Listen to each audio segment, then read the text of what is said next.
சென்னைக்கு திரும்பும் வாகனங்களால் தாம்பரம் அருகே போக்குவரத்து நெரிசல் ஏற்பட்டதால் பொதுமக்கள் அவதியடைந்துள்ளனர். பொங்கல் விடுமுறை முன்னிட்டு சென்னையிலிருந்து தென் மாவட்டங்களுக்கு செல்லும் மக்களின் போக்குவரத்து வசதிக்காக பல்வேறு வாகன மற்றும் பேருந்து வசதிகள் செய்யப்பட்டிருந்தன. பொங்கல் விடுமுறை முடிந்ததை அடுத்து சென்னைக்கு திரும்பும் அரசு பேருந்துகள் வாகனங்களால் தாம்பரம் முதல் கூடுவாஞ்சேரி வரையிலான 10 கிலோமீட்டர் தூரத்துக்கு கடும் போக்குவரத்து நெரிசல் ஏற்பட்டது. இதனால் பொதுமக்கள் அவதியடைந்துள்ளனர். இந்த போக்குவரத்து நெரிசலில் அவசர ஊர்திகளும் சிக்கி தவித்தன. இந்த வாகன நெரிசலுக்கு வண்டலூர் மீஞ்சூர் வெளிவட்ட சாலையின் மேம்பாலம் கட்டி முடிக்கப்படாததே காரணம் என பொதுமக்கள் குற்றம் சாட்டியுள்ளனர். மேலும் இதுபோன்ற சமயங்களில் கனரக வாகனங்களை மாற்று வழியில் இயக்க கோரிக்கை விடுத்தனர். ஊருக்கு போயிட்டு வரக்கூடிய பஸ் எக்ஸ்ட்ரா ஸ்பெஷல் பஸ் எல்லாம் விடுறதுனால அது ப்ரிகாஷனாக ஏதாவது ஒரு இது நடவடிக்கை எடுத்தாங்கன்னா கொஞ்சம் நல்லாயிருக்கும். இப்போ மரமேலேருந்து வர்றதுக்கு ஒரு மணி நேரம் ஆகுது.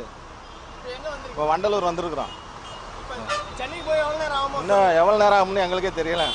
பெருங்களத்தூர்லேருந்து தாம்பரம் பிரிட்ஜிலேருந்து இப்போ கூடாஞ்சேரி வரைக்கும் நிற்கும். அதுக்கு என்ன காரணம்னாக்கா வண்டலூர் ஜூக்கு ஆப்போசிட்டில் ஒரு பிரிட்ஜ் இருக்குது. அந்த பிரிட்ஜை ஓப்பன் பண்ணாங்கன்னா இந்த பிரச்சனையே வராது.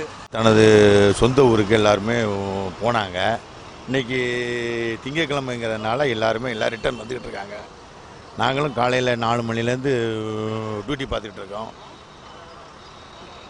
போலீஸ் ஸ்போர்ட்ஸ் எல்லா ஸ்டேஷன்லேருந்தும் போலீஸ்லாம் போட்டிருக்காங்க. இன்னும் கொஞ்சம் நேரத்தில் எல்லாத்தையும் நாங்கள்லாம் டிராஃபிக்கெல்லாம் கம்ப்ளீட் பண்ணிடுவோம்.